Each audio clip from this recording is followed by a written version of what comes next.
नमस्कार दोस्तों, प्यारे प्यारे बच्चों।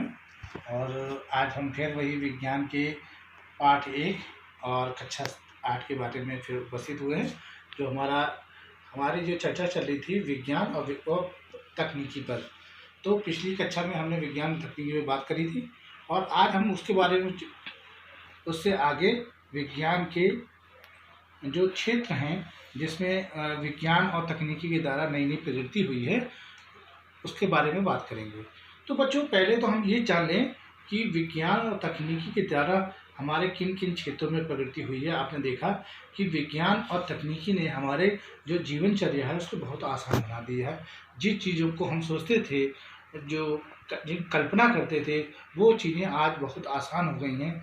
और आप विभिन्न क्षेत्रों में देखेंगे कि चाहे वो उद्योग के क्षेत्र हों, उद्योग के क्षेत्रों में विभिन्न मशीनों कलपुर्जों ने जिन कार्यों को हम करने में बहुत दिन लगाते थे, उसी कार्यों को हम कुछ समय में हम कर लेते हैं। इसी तरीके से आपने देखा कृषि क्षेत्र में भी हमने बहुत सारी चीज़ों में परिवर्तन आपने देखा कि जो अत्याधिक उपकरण थे, वो अत्याधिक उपकरण के कारण अब वो हमारे जो है खेती करना बहुत आसान हो गया। और इसी तरीके से जो विज्ञान और तकनीकी विभिन्न क्षेत्रों में, चाहे शिक्षा का क्षेत्र हो, चाहे अंतरिक्ष का क्षेत्र हो, चाहे आप देख सकते हैं संचार का क्षेत्र हो, चाहे वो मनोरंजन के क्षेत्र हो, और वो आप किसी भी क्षेत्र में आप देखेंगे कि विज्ञान ने लगातार उपलब्धि प्राप्त की है और व्यक्तियों के जो मनुष्य है, मनुष्य के जीवन को बहुत आसान और सुलभ बनाया है। अब ये सुलभ बना दिया है। तो बच्चों, आज हम ये समझते हैं कि विज्ञान और तकनीकी के कौन कौन से क्षेत्र हैं। तो आपने देखा कि विज्ञान और तकनीकी जो है उससे जीवन हमारा बहुत सुलभ हो गया है। तो आइए आज हम चर्चा करते हैं विज्ञान और तकनीकी कौन कौन से क्षेत्र हैं जिनमें नवीनतम प्रगति हो रही है। और बात करेंगे संचार के क्षेत्र में। संचार के क्षेत्र में आप देखेंगे, हमने देख लिया कि विज्ञान तकनीकी के द्वारा विभिन्न क्षेत्रों में होने वाले नवीनतम प्रगति।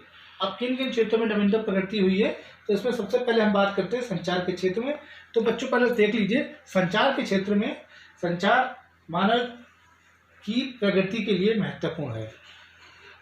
संचार के क्षेत्र में टेलीफोन, टेलीविजन, कंप्यूटर, इलेक्ट्रॉनिक डाक सेवा, ईमेल और इंटरनेट का प्रयोग कर भारतीय डाक विभाग ने 2001 में नवीन डाक सेवा प्रारंभ की, जिसे हमने ई पोस्ट का नाम दिया। इसी के साथ आज स्मार्ट मोबाइल फ़ोन, जिसमें आपने देखा इससे पहले हम यूज़ करते थे 3G, यानी कि 3G का मतलब होता है थर्ड जनरेशन, और अब 3G क्योंकि अब नई युग आ गया, तो आपने देखा अब ये है 4G। 4G का मतलब होता है फोर्थ जनरेशन।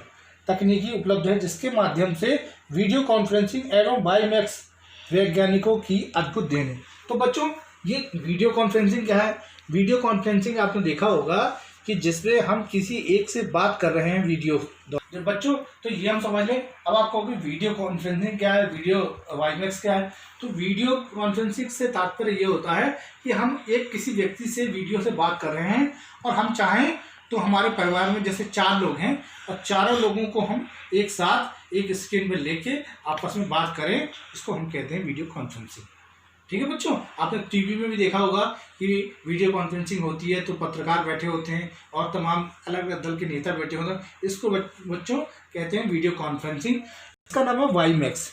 वाईमैक्स क्या है? नेटवर्किंग प्रणाली है जिसमें आपने देखा है एक टावर से लगा देते हैं, उस टावर से ये टावर क्या करता है, ये 70 Mbps की स्पीड हमें प्रोवाइड कराता है और इसके द्वारा हम विभिन्न कनेक्शन को आपस में जोड़ सकते हैं और विभिन्न स्मार्टफोन या लैपटॉप वगैरह को आसानी से हम चला सकते हैं। ये कनेक्शन, और इसमें जो आपने देखा इससे छोटी जो प्रणाली है वो है वाईफाई। वाईमैक्स से छोटी प्रणाली वाईफाई में क्या होता है कि हम डाटा का शेयर करने के लिए एक वर्किंग प्रणाली है जिसमें हम रेडियो तरंगों का प्रयोग करते हैं, जबकि वाईमैक्स में हम माइक्रो जो वेव्स का प्रयोग करते हैं, तरंगों का प्रयोग करते हैं। तो ये क्या है? बड़ी नेटवर्किंग प्रणाली है जिसके अंतर्गत हम और संचार के साधनों को एक साथ चला सकते हैं। कहा कि संचार के क्षेत्र में हमने ये जान लिया कि संचार का जो क्षेत्र है जिसमें हम टेलीफोन और इंटरनेट बड़े, और आज आप देखेंगे डाक सेवा का भी प्रयोग कर रहे हैं। इलेक्ट्रॉनिक डाक सेवा आप आजकल देखेंगे कि डाक सेवा जाते हैं तो कंप्यूटर के माध्यम से वो आपका जितना भी देन लेन है वो सब उस डाक सेवा के माध्यम से करता है। आपका पैसा एक शहर से दूसरे शहर में जा सकता है। यानी कि अब संचार के क्षेत्र में क्या हुआ, व्यक्ति के जीवन को और आसान बना दिया। आप घर पे भी देखते होंगे संचार के जो क्षेत्र है उसमें बहुत सारी चीज़ें ऐसी हुई जिसमें आपने देखा, बैंकिंग के क्षेत्र में देखोगे आप क्या है कि आप लखनऊ में बैठे हैं और आपको आप गए घूमने, आप शिमला घूमने गए तो आपने क्या देखा, आपने एटीएम निकाला और पैसा आपने बैंक से निकाल लिया। तो आपने देखा कि चीज़ों को बहुत आसान बना दिया गया है जिससे कि व्यक्ति को बहुत आसानी से सुलभता हो गई है और उसका जीवन बहुत स्मार्ट हो गया है। स्मार्टफोन आपने देखी, बात चल रही थी स्मार्टफोन, और समझ लीजिए स्मार्टफोन क्या है। स्मार्ट का मतलब जैसे स्मार्ट का से मतलब जैसे लोगों का मामला ये होता है कि वो देखो वो लड़का बहुत स्मार्ट है। स्मार्ट का मतलब ये नहीं होता कि वो बहुत गोरा है या वो बहुत सुंदर है। स्मार्ट का मतलब होता है जो हर काम में परफेक्ट हो। स्मार्ट की वास्तविक परिभाषा क्या है, जो हर काम में परफेक्ट हो उसको कहते हैं। और आज आप देखेंगे इसीलिए हर काम में जो परफेक्ट हो, इसीलिए हमारे जो मोबाइल का नाम है, पहले वो छोटा वाला मोबाइल हर काम में परफेक्ट नहीं था जिसका आप छोटे छोटे मोबाइल का यूज़ करते थे, लेकिन आज जो मोबाइल आ रहे हैं, एंड्रॉयड मोबाइल आ रहे हैं, वो क्या है, हर काम में परफेक्ट हैं। आप उनको टच करोगे, गूगल पे लगाया, आपने पूरी दुनिया घुमा दिया। आप जो चीज़ उसमें देखना चाहते हैं, आपने कहा आज जो है खिचड़ी कैसे बनाई जाती है, आपने वो विधि डाली और वो देखिए वो वीडियो अब आपको खिचड़ी बना के दिखा देगा, ठीक है। यानी कि आप जो चीज़ जानना चाह रहे हैं, जिस बैंक के बारे में जानना चाहते हैं, जिस जगह के बारे में जानना चाहते हैं, उन सब चीज़ों की जानकारी हमारा स्मार्टफोन आपको उपलब्ध करा देगा। तो ये जब आपने देखा, यही उस फ़ोन की स्मार्टनेस है, इसीलिए उसका नाम स्मार्टफोन पड़ा। तो बच्चों यह है कि संचार के क्षेत्रों में जो जो चीज़ें आपको बताने की हैं वो मैंने बता दिया है। अब आप समझने के लिए 3G या 4G जनरेशन का भी प्रयोग कर सकते हैं। 3G क्या होता था कि इसमें थर्ड जनरेशन थी, क्योंकि आपने देखा पहले हम वैसे मोबाइलों का प्रयोग करते थे, जैसे आपने देखा कि हम घर घुमाते थे, पुराने अंग्रेजों के समय फ़ोन आए, छोटे फ़ोन आए, छोटे फ़ोनों में खाली हम बात कर सकते थे। बाद में देखें तो आप उसको आप उसे कह सकते हैं, जब छोटे फ़ोन आए तो उसमें हम फ़ोटो तो खींच सकते थे और ज़्यादा नहीं कर सकते, तो पहले मतलब 1G मान लो। उसके बाद एक ऐसी जो मल्टीमीडिया फ़ोन आए। मल्टीमीडिया फ़ोन में क्या होगा, मल्टीमीडिया फ़ोन में हम MMS वीडियो, यानी कि कोई वीडियो जो था उसको सेंड कर सकते थे MMS के माध्यम से। लेकिन आपने देखा उस समय कैमरे की क्वालिटी और इतनी चीज़ें नहीं थी, आप वीडियो कॉन्फ्रेंसिंग वगैरह ये सब चीज़ें नहीं कर सकते थे, तो इसलिए उसको कहा गया। उसकी स्पीड भी बहुत कम थी, क्योंकि आप देखते थे एक गाना डाउनलोड करने में बहुत टाइम आपको लगता था, क्योंकि उसकी स्पीड बहुत कम होती थी। तो उसका और फिर उसकी स्पीड बढ़ी, जनरेशन चेंज हो गई, जनरेशन तो 3G आ गया।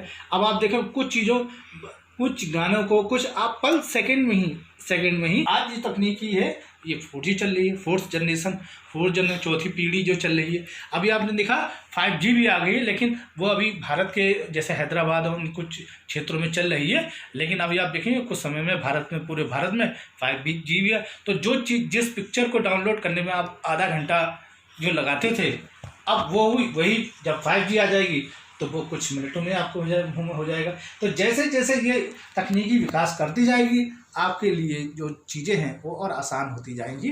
तो बच्चों, मैंने आपको प्रयास किया है संचार के बताने का, कंप्यूटर, लैपटॉप, टेलीविज़न के बारे में हम बात, और संचार में क्या क्या नई नई तकनीकी हुई हैं इसके बारे में आज हमने आपके लिए बताया है। अगर और आप लोग जो है इससे गुजारिश है कि आप लोगों को मेरी वीडियो अच्छी लगी तो अधिक से अधिक लाइक करें, शेयर करें, कमेंट करें, और आगे हम और बात करेंगे अन्य क्षेत्रों के बारे में। आज के लिए बस इतना ही, धन्यवाद।